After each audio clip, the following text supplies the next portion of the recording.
చిన్న ప్రార్థన చేసుకుందాం. దయచేసి అందరూ మోకరించండి, ప్రార్థన చేసుకుందాం. ప్రార్థన. సకల ఆశీర్వాదాల కారణభూతుడైన మా ప్రియ పరలోక తండ్రి, మీకే వందనాలు స్తోత్రాలు చెల్లించుకుంటున్నాం ప్రభువా. ఏది ఏమైనా నీవు తప్ప ఈ లోకంలో మాకు సహాయం చేసేవారు ఎవ్వరు లేరు. 1000 మాటలు మాట్లాడి లక్షల కొలది వాగ్దానాలు చేసిన మీరు మాత్రమే మమ్మలను రక్షిస్తారు, సహాయం చేస్తారు, మాకు న్యాయం చేస్తారు. న్యాయాధి పీఠం మీద మీరు కూర్చున్నప్పుడు, న్యాయాధిపతిగా మీరు మాతో ఉన్నప్పుడు, న్యాయమైనటువంటి నీ మాటలు నీ పిల్లలతో మాట్లాడుతూ ఉండగా, నాకంటే గొప్పవారు, నాకంటే పరిశుద్ధులైన వారు చేసిన ఈ పరిచర్య ముగించి వెళ్ళారు. తుదుకు నాయన అనేక మంది సేవకుల్లో నన్ను కూడా ఒక సేవకుడిగా పిలిచి, పేరు పెట్టి పిలిచి, అభిషేకించి ఘనమైనటువంటి ఈ పరిచర్యనిచ్చావు. ఘనమైన పాత్రగా వాడుకుంటున్నావు. ఈ సమయంలో నీ పిల్లలతో నేరుగా, సూటిగా, ప్రేమగా, సమాధానంగా, ఆశీర్వాదకరంగా మీరు మాట్లాడమని యేసు నామములో ప్రార్థన చేసి అడుగుచున్నాను తండ్రి. చెప్పండి గట్టిగా, బలంగా చెప్పండి, మరి కొంత బిగ్గరగా. ప్రైజ్ ది లార్డ్, హల్లెలూయా. అందరికీ వందనాలు ప్రభు పేరిట. ఈరోజు నేను చూడవలసిన వారు చాలా పెద్దలాడు వచ్చారు, వారికి ప్రత్యేక వందనం. ఇలాగే మీ జీవితం బాగుండాలని, ఇలాగే త్వరగా రావాలని నేను కోరుకుంటున్నాను. అనానుకూల పరిస్థితిలో కొంతమంది రాలేని పరిస్థితి, ఆరోగ్య పరిస్థితులు బాలేని వారు, వారిని అర్థం చేసుకుంటాను. దయచేసి సమయానికి రావడానికి ప్రయత్నం చేయండి. ఈరోజు మనం మాట్లాడుకుంటున్నటువంటి అంశం పేరు సంచరించు దేవుడు. చెప్పండి, ఏ దేవుడు? సంచరించే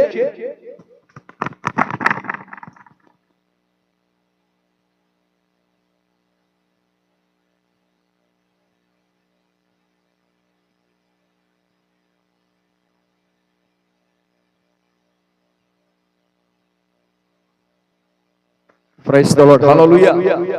సంచరించే దేవుడు. సంచరించుట అంటే ఆయన ఓ ప్రక్కన ఉండడు, ఓ దరినా నిలబడి, ఓ ప్రక్కన కూడా కూర్చో. ఆయన సంచరిస్తూనే ఉంటాడు. ఎక్కడెక్కడ సంచరిస్తాడంటే భూమికి ఆ కొన మొదలుకొని భూమికి ఈ కొన, అంటే ఎంత దూరం ఉందో 196 దేశాలు ఇంకా దాటి, ఇంకా ఉన్నటువంటి దేశాలను దాటి, ఎల్లలు దాటి ఆయన సంచరిస్తూ ఉంటాడు. స్తోత్రం కలుగుగాక.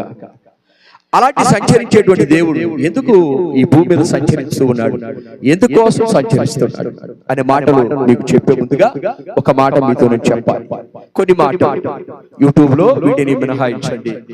నా ప్రియమైనటువంటి దేవుని పిల్లలారా, సంఘము సరిగ్గా ఇక్కడ ప్రారంభించబడి సంవత్సరంన్నర ఇక్కడికి వచ్చి, ఈ సంవత్సరంన్నరలో చాలా సందేశాలు విన్నారు, చాలా ఉపదేశాలు, ఎన్నో ప్రార్థనలు చూశారు, ఎన్నో అద్భుతాలు చూశారు. కానీ ఇప్పటికీ చాలా మందిలో నిర్లక్ష్యం అలాగే ఉంది. నిర్లక్ష్యం అనగా క్రమ కూడికలకు ఎవరు రావడం లేదు. అదొక్కటే చాలా బాధగా. మన ఈ మధ్య నేను కొమరాడం అనేటువంటి, ఇప్పుడు యూట్యూబ్ ఛానల్లో వాళ్ళు కూడా చూస్తారు, ఇది అబద్ధం అయితే అబ్బాయి పాస్టర్ గారు అక్కడ అబద్ధం చెబుతున్నారు. కొమరాడం అనేటువంటి ఊర్లో ప్రసంగించడానికి నాకు ఒక అవకాశం ఇచ్చారు. అక్కడ వాక్యం చెప్పిన తర్వాత అక్కడున్న వారందరూ ఆఖరిలో చేస్తున్న ప్రార్థన రికార్డింగ్ చేశారు. అందరూ వాక్యం కట్టి ఆఖరి ప్రార్థన రికార్డింగ్ చేసి నేను విశ్రాంతి తీసుకోవడానికి ఒక గది ఇచ్చినప్పుడు, ఆ గదిలో నేను విశ్రాంతి తీసుకోవడానికి మీరు వెళ్ళండి అయ్యా అని అందరికీ ప్రార్థన చేసరికి కాస్త బలహీనంగా ఉన్నప్పుడు వారు కాస్త భోజనం పెట్టి ఇక్కడ రెస్ట్ తీసుకోండి, సాయంత్రం పలానా టైంకి బస్సు ఉంది అన్నప్పుడు నేను విశ్రాంతి తీసుకుంటున్నప్పుడు ఆ పాస్టర్ గారి ఫోను ఒకటే మోగుతాం, నాకు వినపడతా పుస్తకమైన ఫోన్లు వస్తానే ఉన్నాయి. ఏమని వస్తున్నాయి అంటే, అయ్యా ఎప్పుడు కూడా దేవుడు మాతో ఈ రీతిగా మాట్లాడలేదు, దేవుడు ఆ సేవకుల ద్వారా మాట్లాడాడు, రేపే మా బాప్తిసం, మా పేరు తీసుకుని చెప్పారు. గట్టిగా చప్పట్లు కొట్టండి. ఏసై ఏదో బాప్తిసం తీసుకోవడం కోసం ఒక్క జీవితంలో ప్రేమ మా ఇష్టం వచ్చింది చేసేస్తున్నారు, ఇష్టానికి వాళ్ళు బతికేస్తున్నారు. అక్కడ ఏమాత్రం అందుకు క్షేమం లేదు. 130 అంటే పర్సనల్ గా కారు కొంతమంది నడుపుతున్నారు. అది వెచ్చి పెడితే కూడా 140 రూపాయలు సంవత్సరం చేసి 4,500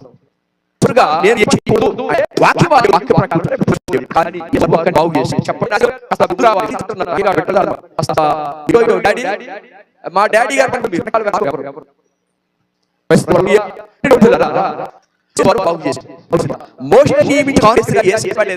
చెప్పండి మీరే. ఆ విషయం ఎక్కడైతే దేవుని మార్గాన్ని వదిలిపెట్టిపోతామో అని ముఖ్యంగా భాషలేదు. కానీ అందు బహుమానంగా పిలుస్తుంది ఏదో నిన్న మతం అదే ఎక్స్ప్రెస్. కానీ బయటపెట్టారు. కానీ నేను చేస్తాను రాత్రి నేను అక్కడ బైబిల్ చదువుతుంటే దేవుడు నా మనసు మాట నేను అడిగా ప్రభా ఎక్కడో మనసు పొందుతున్నారు, ఫీడ్బ్యాక్ పెడుతున్నారు. ఎందుకంటే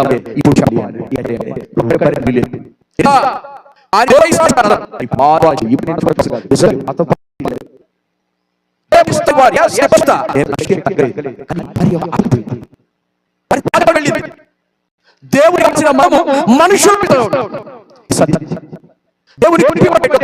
దేవుని సన్నిధిలో దేవుడికి ఎంత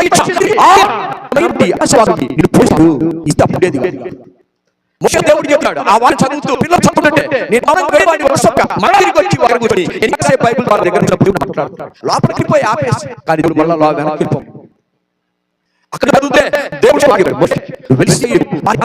తీసుకొని దేవుడి దానికి రావాలని చెప్ప. అప్పుడు నా మనసులో కఠిన మనసు తీసేసి ఇంతకాలం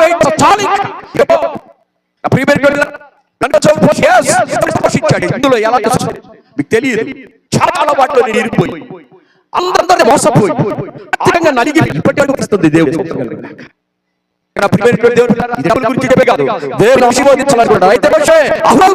వచ్చిన వాడు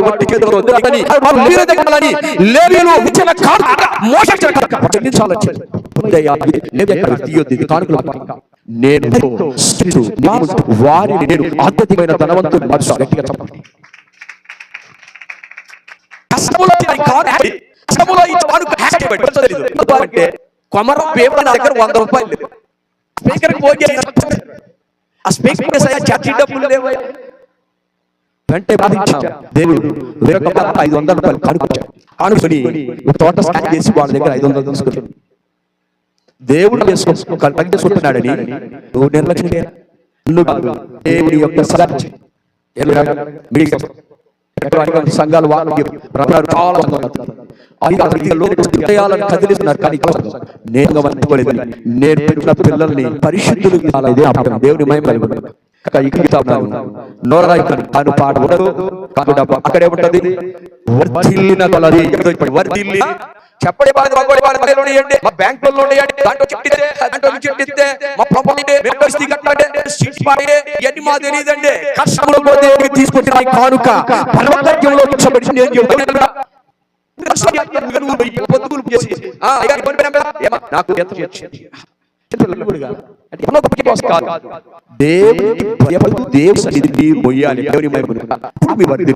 కనుక ఈ మాటలో ఎప్పుడైనప్పుడు మీరు మనసు మీకు తెలీదు. అస్సలు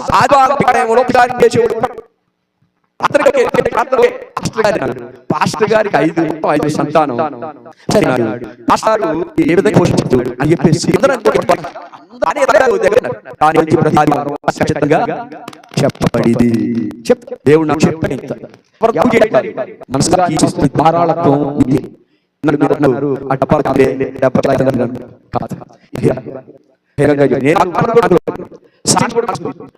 దేవుడే పోషిస్తాడు, చూస్తున్నాడు. దేవుడే నువ్వే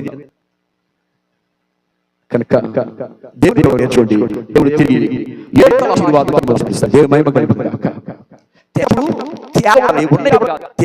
ఇప్పుడు అందరూ తప్ప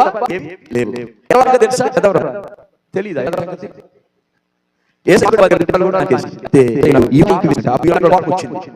ఎదవరాలు భర్త పిల్లలు పోసుకుంటుంది మా కానికి ఎక్కువ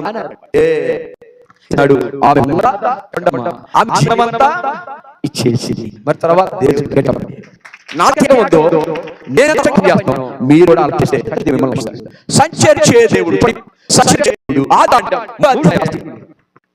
ఆది కాండం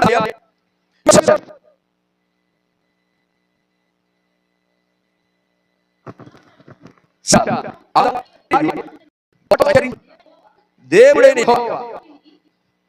తోటలో సంచరించుచున్న దేవుడైన యెహోవా స్వరం విని దేవుడైన యెహోవా ఎదుటకు రాగా బైబిల్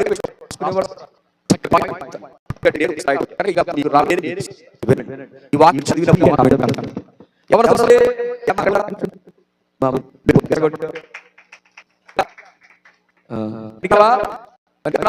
రేపు ఆదివారం సంఘంలో నువ్వు కూడా పని చేయాలి, అర్థమైందా? సహాయం చేయాలి.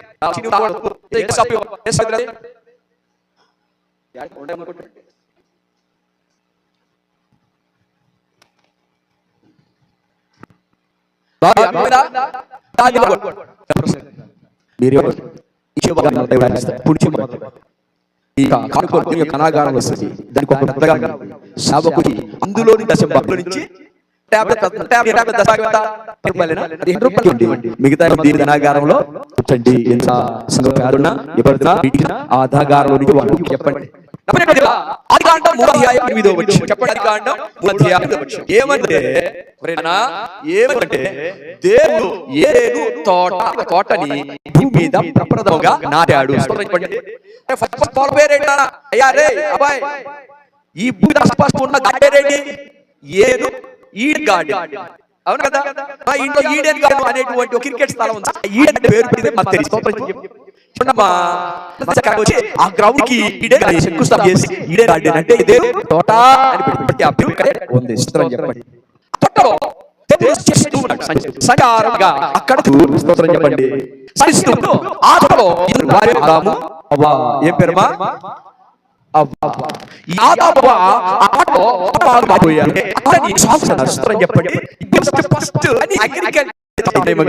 ఈ భూమి మీద గట్టిగా కొట్టండి.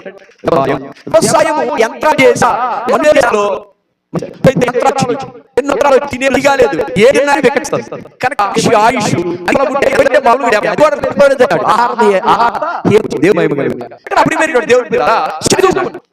సంచరిస్తూ ఉన్నాడు అని చూసినట్లయితే మాట మనకు తెలుసు. సంచరిని ఉన్నాడు చెప్పండి, కలుగును కదా అని ఆయన దేవుడి యొక్క భూమి ఎలా చేయబడ్డా దేవుడు భూమి కొడుక అంటే ఇప్పుడు దేవుని స్వరం అనేది ఇప్పుడు వినబడుతుంది. ఎక్కడి నుంచి పడుతుంది చెప్పండి?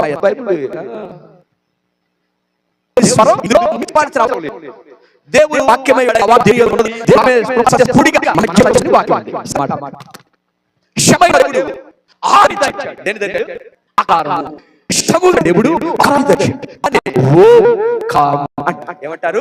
చెప్పండి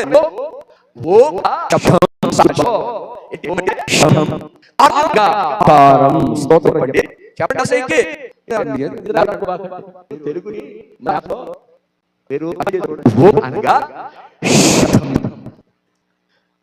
అనగా ఆకారం దేవుడు ఏదేను తోట రాత్రి పెట్టింది తలకాయ పైకెత్తు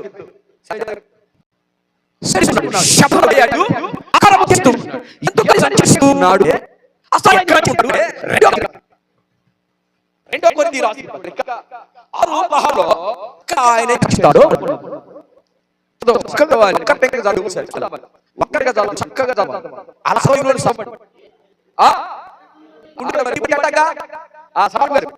రెండో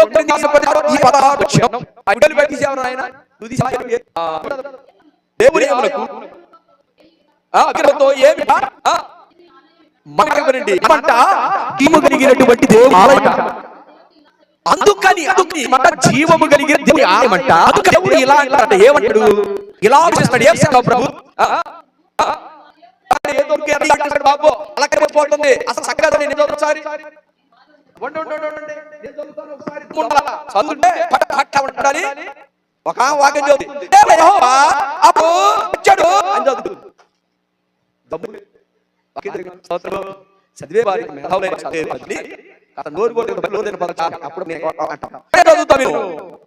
దేవుని ఆలయం విగ్రహంతో ఏమి జీవ దేవుని ఆలయం ఉన్నాము. ఎవరు చెప్పండి? జీవుల దేవ మందిరమై ఉన్నారు. ఎవరు? అందుకని దేవుడిలా సెలవిచ్చాడు, నేను వారిలో నివసించి సంచరిను.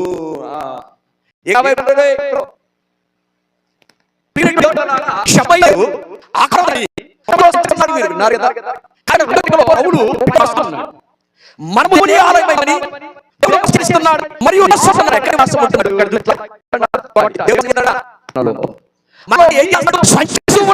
ఎందుకు సంచరిస్తూ ఉన్నాడు? ఆశిస్తూ ఉన్నాడు.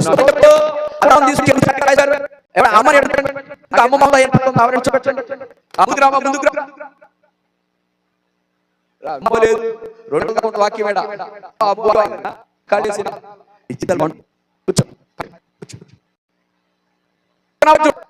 ఏదైనా తోటలో ఆదరించి ఆచరిస్తున్న దేవుడు సంచరిస్తూ ఉన్నాడు. నివాసి మన సంచరిస్తూ ఉన్నాడు. నువ్వు ఏ దేశం ఉన్నా, నువ్వు రాసినా, నువ్వు ఏ దగ్గర మాట్లాడుతున్నావా, ఏ సైడ్ మాట్లాడుతున్నా, లేకపోతే నువ్వు అసంగా నువ్వు ఫోన్ మాట్లాడుతున్నావా, అన్ని కూడా నీలో నివాసం, నీలో సంచరించు దేవుడు జీవితంలో ఉన్నటువంటి చెడు ఎదుగుతాడు, మంచిని వివేచనతో చూస్తాడు. అది అపోస్తలుడు పౌలు ఒకటో కొరింథీయులకు పత్రిక 2వ అధ్యాయం 16వ ఒకటో కొరింథీయులకు పత్రిక 3వ అధ్యాయం 3:16 ఆగండి. ఎన్నో వచ్చినది 2:16 ఒకటో పత్రిక 3వ అధ్యాయం 16 మీరు ఉన్నారని ఇప్పుడు చెప్పండి. మీరు జీవము కలిగిన దేవుడు కనుక మీరు అన్నాడు మరి ఆలయంలో గుండెలో నివాసం చేస్తాడు. స్తోత్రం చెప్పు.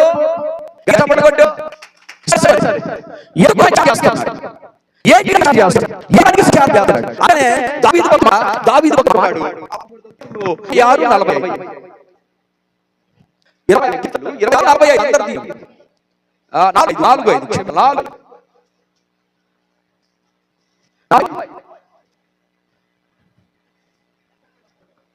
నేను చదువుతాను, జాగ్రత్తగా చూడండి.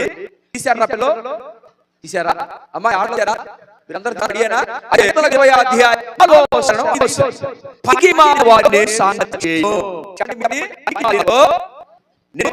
సాధ్యం వేషధారులు పొందు చేయను దుష్టుల సంఘము పనికి మాలిన వారితో నేను పొందు చేయను దుష్టుల సంఘము నాకు అసహ్యము నిర్దోషిని నాకు కలుగొందురు అని దేవుడు దావీదు నివాసమున్నాడు గనక. దేవుడు నివాసే ఇలాంటి స్నేహంతో భక్తిహీనులే భక్తులే భక్తిహీనత వారు భక్తి అలా భక్తిహీనులు భక్తుంది కానీ భక్తి హీనత ఉంది అంటే వారు చెప్పట్లో ఎందుకని అన్నాడు. సంచారం గడాలోకి వెళ్ళిన శత్రు మధ్య ఆయన దేవుడు ఉన్నాడు కనుక క్షేమము ఉండగలిగాడు అని చెప్పండి. దేవుడు శబ్దమైన మరియు జీవము కలిగినటువంటి ఆలోచిస్తున్నాడు కనుక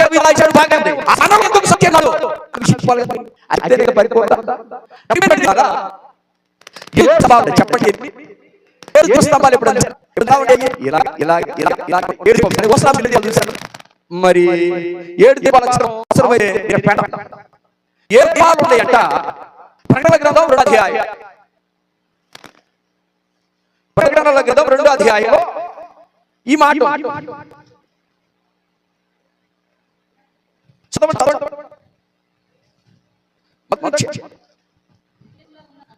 తీసారా?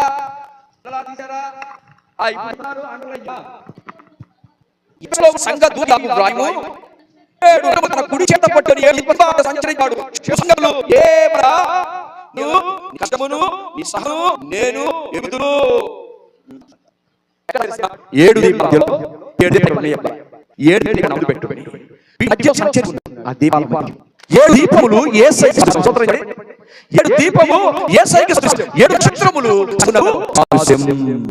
ఆ సంచరిస్తున్నట్టు వ్యక్తి 7 నక్షత్రాలు చేతులు పడ్డ స్తోత్రం చెప్పే దివాదినమన్న వారందరూ స్తోత్రం చే. ఆదివారం మేము స్తోత్రం చెప్పడే.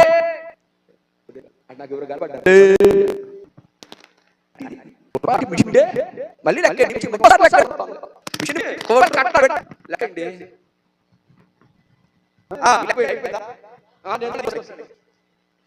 అంతకంటే గొప్ప నా ప్రియమైనటువంటి దేవుడు 7 పాలకు పిలుస్తున్నాడు.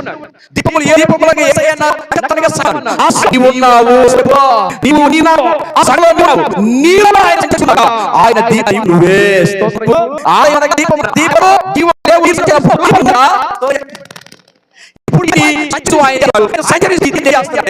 ఒకసారి మీరందరూ నేర్చుకుంటూ పక్క చూడాలి. అసలు దేవుని సంచారం అంటే దేవుని ఆదరణ. ఆయన ఎందుకు సంచారం చేస్తున్నాడు కదా? నిన్ను ఆదరించడానికి, నువ్వు ఏ విషయంలో ఆడుకోలేవో, ఏ విషయంలో అయితే నువ్వు దుఃఖున్నావో, ఏ విషయంలో నీవు నగి విశాఖయో ఆ విషయంలో నిన్ను ఆదరించడానికి ఎందుకని దేవుని యొక్క బలాన్ని నీకు ఇవ్వడానికి స్తోత్రం కనుక నువ్వు నువ్వు సత్కబడి నేను వయ్యలేను. ఆదర్శ వాక్యంగా ఆయన సంచరిస్తున్నాడు. దేవుడు మనల్ని తెలుసా? ఆరాధనకి ప్రోత్సహిస్తాడు, ప్రోత్సహిస్తాడు,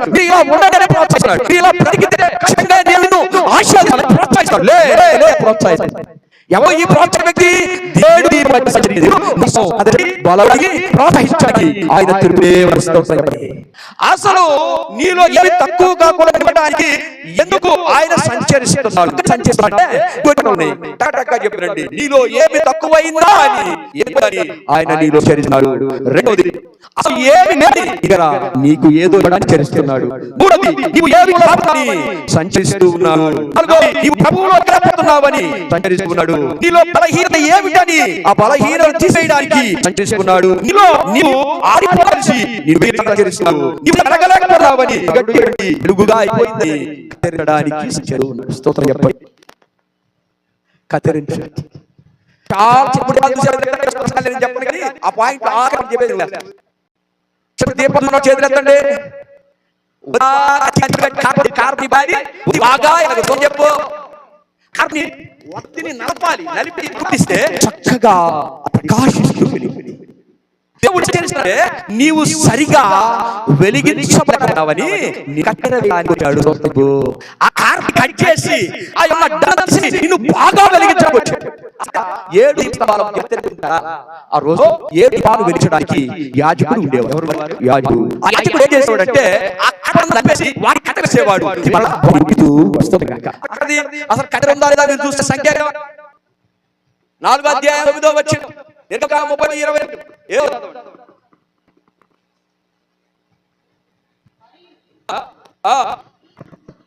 తీసుకొని దాని ప్రతిమలను ఏంటంటే దాన్ని కత్తిరి చెప్పను ఉపకరణ అర్థమైపోవాలి.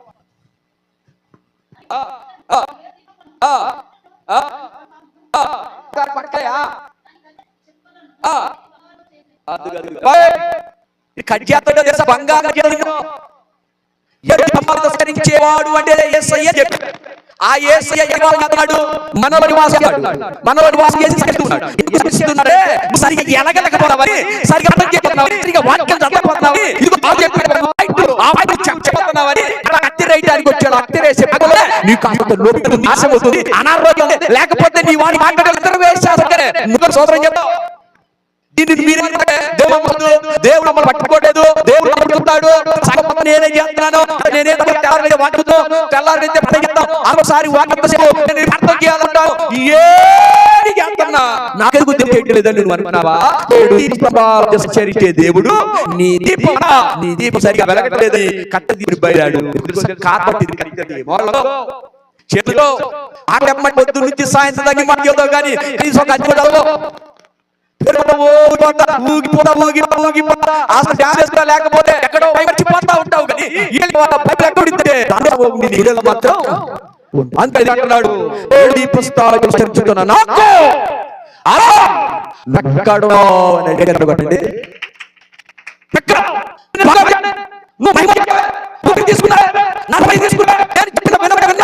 ఇప్పుడు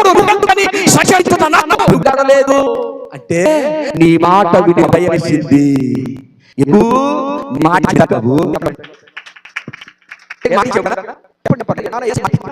చెప్పండి మీ మాట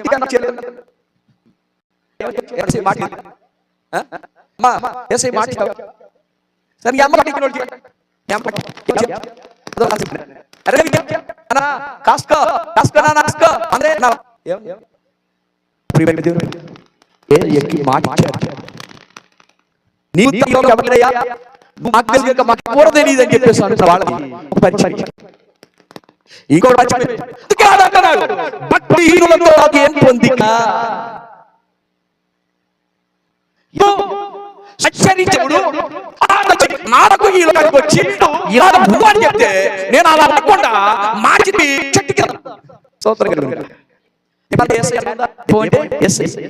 చేస్తున్నాడు. దీపం ఆడుతున్నాడు.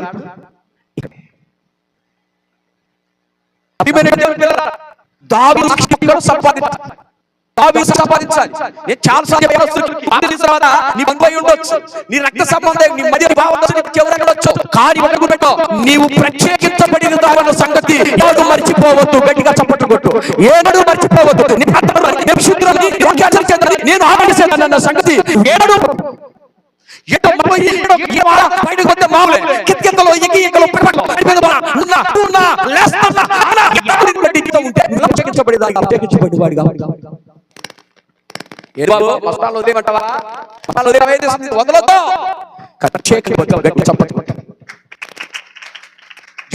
నిలబడినప్పుడు కలిసి మారుతున్నప్పుడు వారు సంచరిస్తున్నటువంటి దేవుడు నీతో మతి మరిపోయేలాగా మనం చేయడానికి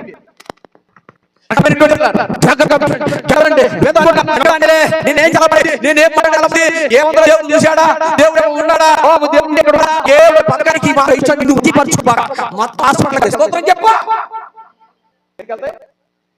చెప్పకాదు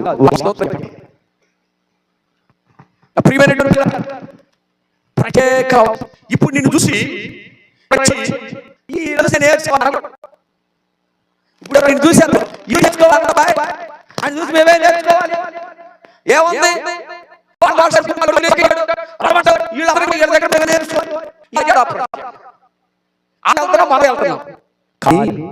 దేవుడు నీలో నివాసం అన్నాడు అన్న సంగతి మర్చిపోవు. ఎక్కడుంటున్నాడు నివాసం? 3 లాగా ఎక్కడున్నాడు? నివాసం.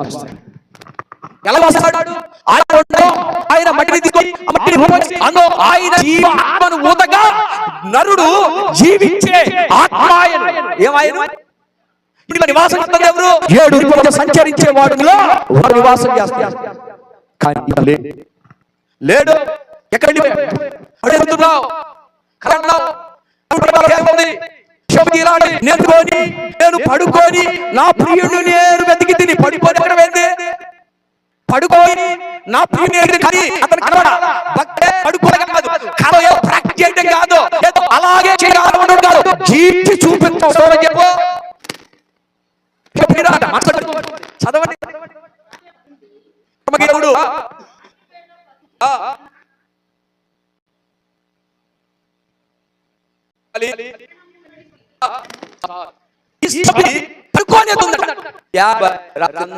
నిద్ర లేదు, అసలుకి మెచ్చింది, అసలు ఇద్దరే. అసలు నేను ఏ పర్వాలేదు ఎక్కడున్నా కానీ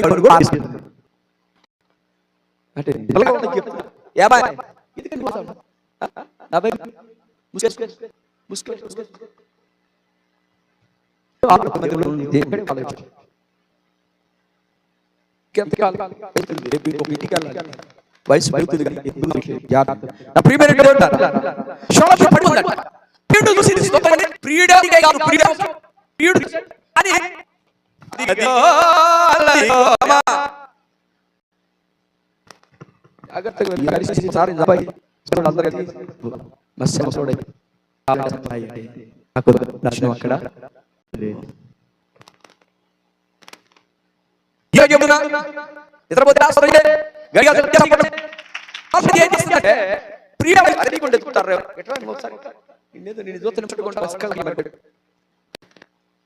ఇప్పుడు ఎవరు తెలిస్తేనే కదా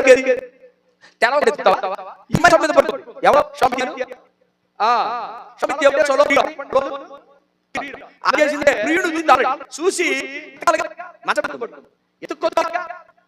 ఎక్కడ తిరిగి అయినా అనుకుందంట. అసలు నేను కనపడి లేచిందంటే కూర్చోబో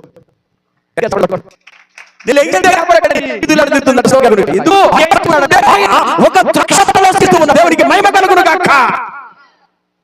ఎక్కడ సంచరిస్తున్నాడు?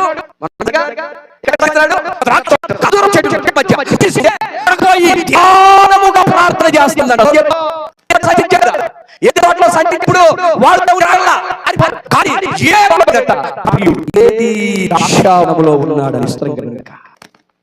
ఇంట్లో కూర్చో ప్రియుడు రాడు, పాట పాడి నా ప్రియుడా ప్రియుడా రాదు.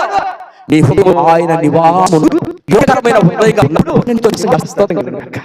కనుక నా ప్రియుల దేవుని పిల్లారా, 7 పంపముల మధ్య వాడుతో సందర్భంగా నీ శ్రమను ఓర్పుని నీ దుఃఖమును నేను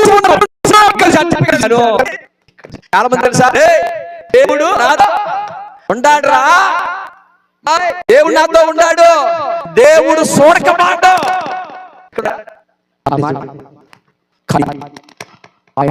వెళ్ళి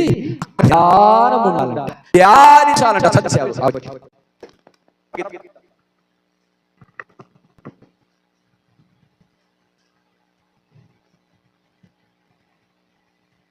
ఆరాధ్యాయం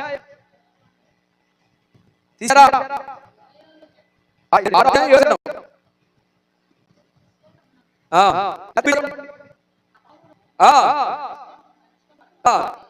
తల్లి తల్లికి ముద్ద స్త్రీలు దైవాలందరూ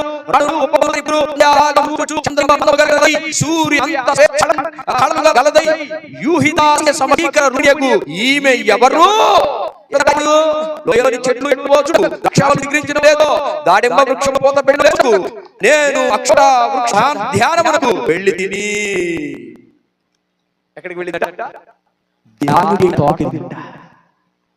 ఆ తోటలో సంచరించుతున్నటువంటి ఎవరో తెలుసా? నిష్కళంకురాట పావు. ఆమె తల్లికి అక్కడే నిష్కళంకురాలంట.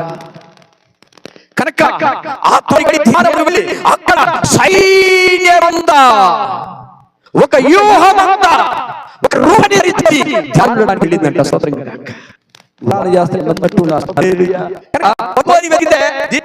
సంచరించే వాడు కనబడు, లేవాలి, వెళ్ళాలి, వెతకాలి, ధ్యానాన్ని మనముకు రావాలి. స్తోత్రం.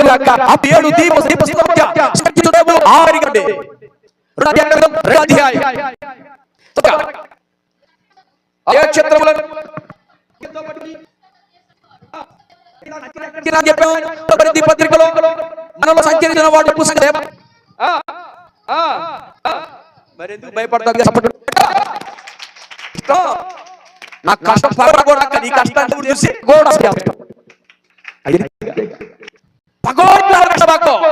ఆ కష్టం చూసి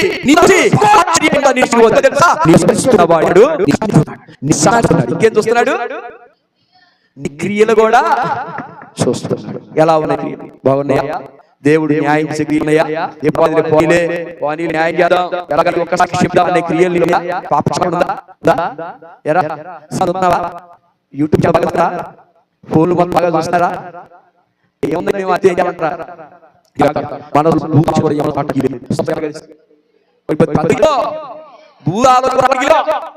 క్రియలో ఆయన చూస్తున్నాడు. అయ్యా నువ్వు జాగ్రత్త, ప్రయాణం జాగ్రత్త, దేవుడు నీలో చూస్తున్నాడు. తక్కువగా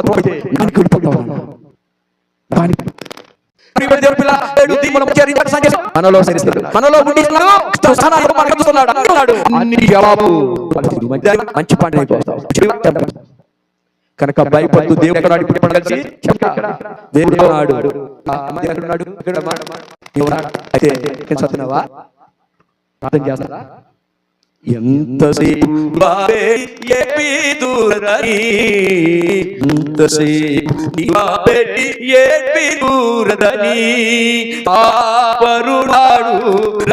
సకల విధములు తాపరుడాడు రక్షకుండు సరావినులకు దయమై తలుపునో యేసునాండు హృదయమని తలుపునో యేసునాదుండు నిలచి సదయుడు దట్టుతుండు సకల విధములు.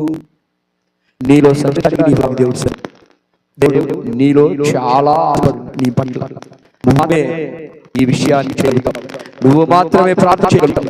నీవు మాత్రమే వాక్యాన్ని అంగీకరిస్తావు. నీవే వాక్యాన్ని అనుసరిస్తావు. వాక్యాన్ని గెలుస్తావు. నీ జీవితాన్ని బట్టి మందాన్ని గెలుస్తావు. నేను సంచరిస్తూ దేవుడున్నావా? లేదు లేదు, దేవుడు నీలో సంచరిస్తే ఓడిపోయావా? బాధపడుతూ నీ ఓటమి కూడా తెలుసు. అన్నిటికీ తగిన కావుంది. దేవుడు ఆచరిస్తాడు. దేవుడు మనకి అనుగ్రహించుగాక. ప్రార్థిస్తున్నాం.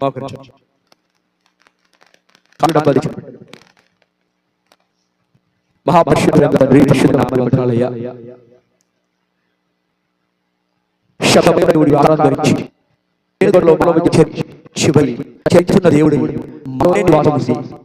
మా యొక్క కష్టాన్ని, మా యొక్క నిందలని, అవమానాన్ని, మా జీవితంలో ఉన్న ప్రతి రుగ్మతలని బాధను వేయున్నావు.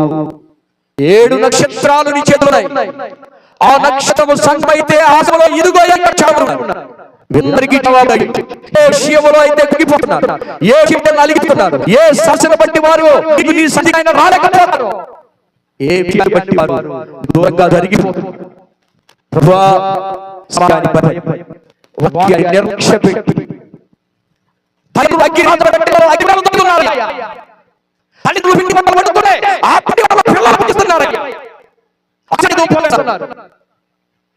ప్రభువా నలిపేస్తున్న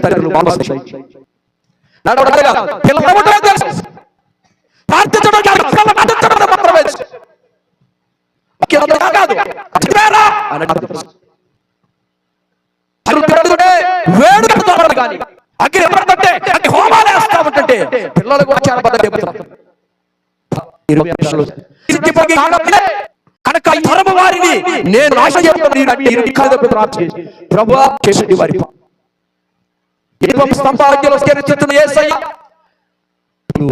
నివాసానికి చుట్టి మదయ్యనే రండి నాయన మళ్ళీ ఎక్కడ చూడండి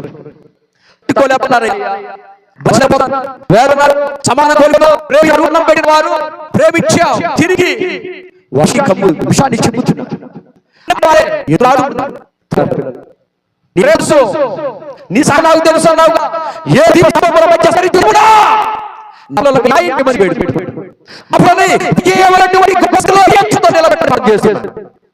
ఇక్కడ వారు తెలుసు సంచరిస్తున్నాడో లేదు వారు తెలుసుకోవాలి. నీవు లేని ఇల్లు దాంట్లో నీ ఆన్ని తాగుతారంట,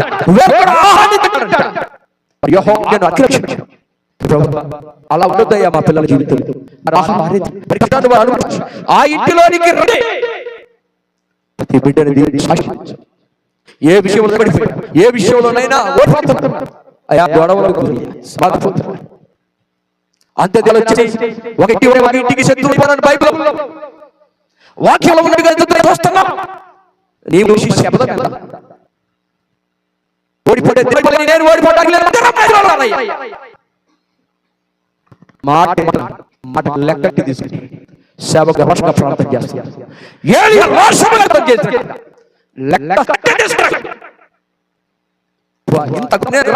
నిర్లక్ష్యం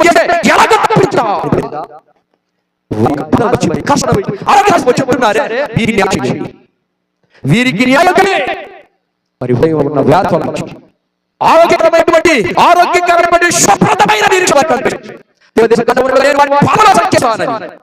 వారి ఇంట్లో సంచరించండి, వారి బిడ్డల్లో సంచరించండి, వ్యాపారాలు సంచరించండి, ప్రతి పని సంచరించండి. వారికి రక్షణ కలిగించి నీ బాహుపి బలపరచు. యేసు ప్రార్థించి కూర్చున్నారు.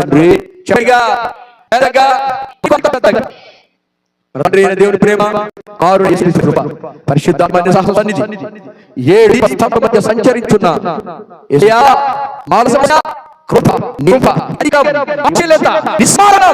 నీ నిరీక్షణ పిల్లలందరికీ అనుగ్రహించుగాక. ఆమేన్. అందరికీ దేవుడు జాగ్రత్త మాట్లాడుతుంటే దేవుడు నీనాడు జాగ్రత్త. చెప్పండి